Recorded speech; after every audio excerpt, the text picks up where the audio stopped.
మద్యపాన నిషేధం చేస్తానని కామెడీ చేసింది ఎవరు? 3 రాజధానుల్లోని కామెడీ చేసింది ఎవరు? పెన్షన్ 3000 రూపాయలు అయిపోయి మేము గెలిచిన వెంటనే మీ అకౌంట్లో పడతాయని కామెడీ చేసింది ఎవరు? సిపిఎస్ రద్దు చేస్తానని కామెడీ చేసింది ఎవరు? జాబ్ క్యాలెండర్ ఇస్తానని కామెడీ చేసింది ఎవరు? కామెడీ మొత్తం వాళ్ళు చేసి నన్ను కామెడీ అని అంటే ఎంతవరకు కరెక్ట్? మీరే గమనించాలి ఇదంతా. కాబట్టి మేమంతా జస్ట్ ప్రొఫెషనల్ కమెడియన్స్, వాళ్ళలాగా పొలిటికల్ కమెడియన్స్ అయితే మేము కాదని మీ అందరికీ మళ్ళీ చెప్తున్నాను. తెనాలి నియోజకవర్గంలో మనోహర్ గారిని భారీ మెజారిటీతో గెలిపించడానికి అందరూ సిద్ధంగా ఉన్నారు. ఎందుకంటే ఇక్కడ తెనాల్లో స్టిల్ ఇప్పటికీ నాదెళ్ల మనోహర్ గారు ఏదైతే అభివృద్ధి చేశారో ఆయన పరిపాలించే టైంలో, ఆయన ఇక్కడ ఈ తెనాలి నియోజకవర్గానికి ఎమ్మెల్యేగా చేసిన టైంలో ఏదైతే అభివృద్ధి చేశారో ఆ అభివృద్ధి ఉంది తప్ప ఆ తర్వాత ఇక్కడ ఎటువంటి అభివృద్ధి జరగలేదు.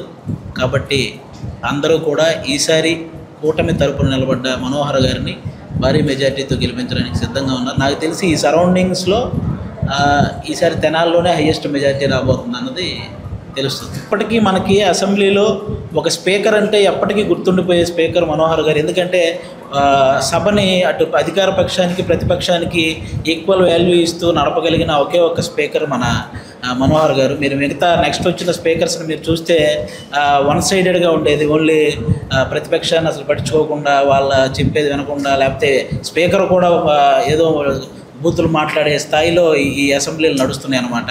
కాబట్టి మనం ఎప్పటికీ స్టిల్ ఇంకా ఒక మంచి స్పీకర్ అంటే మనకి వెంటనే గుర్తొచ్చేది మనోహర్ గారు. మరి అలాంటి వ్యక్తిని గెలిపించుకుంటే ఇక్కడ అంటే నియోజకవర్గం ఒక చదువుకున్న వ్యక్తి గెలిస్తే ఎంత అభివృద్ధి చెందుతుంది అనేది మనం ఆలోచించాలన్నమాట.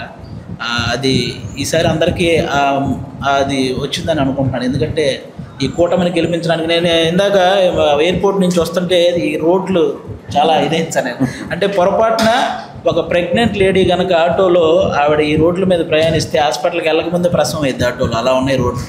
కాబట్టి ఇలాంటి రోడ్లు మారాలన్నా లేకపోతే తెనాల్లో అన్ని రకాలుగా అభివృద్ధి జరగాలన్నా కూడా మనోహర్ గారు లాంటి వ్యక్తి ఖచ్చితంగా గెలవాలి. అది ఈసారి జనాలు దానికి రెడీగా ఉన్నారు.